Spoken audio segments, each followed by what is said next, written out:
ज्याला इज्जत आणि इस्टेट घालवायची आहे त्यानं फक्त दोस्ती नालाई कशी करायची बस.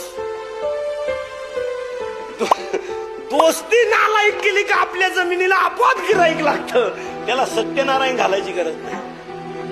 शेजारची बाई जास्त वेळा आपल्या घरात बसायला यायला लागली का आपल्या घरात आपोआप भांडणं सुरू होतात. चतुर्थी करायची गरज नाही. त्याला काय दारू प्यायला असा कोर्स नाही. दारू पिताने डोळे झाकावेत, बाहेर येताने थुकत यावे, येताने तोंड वाकडे तिकडे करावे, पाय जम्यात मुतावे, एड्या बाबळीत गुतावे. याला बेवडा असे म्हणतात. नाही, दोस्त नालायक कार्यक्रम मोठी कसं पुस्तकात आहे. गांजा पेताने 5-6 माणसं एकत्र असावा, फडकं भिजून आणणारा गुलाम असावा, दुसरा अंगठ्यात ताईट असावा, ज्याच्या हस्ते कारखान्याला आग लावायची तो गालात खलास होईल असावा, ज्याच्या हस्ते बॉयलर पेटवायचं तो काडी धरून ताईट बसला असावा, त्यानं निबार झटका हाणावा, काथ्या पिटून दुकाट बाहेर यावा. ओम नमः शिवाय. घासावं लागत नाही ना. हो, इकडं घासावं लागती. वाक्य नीट आहे का.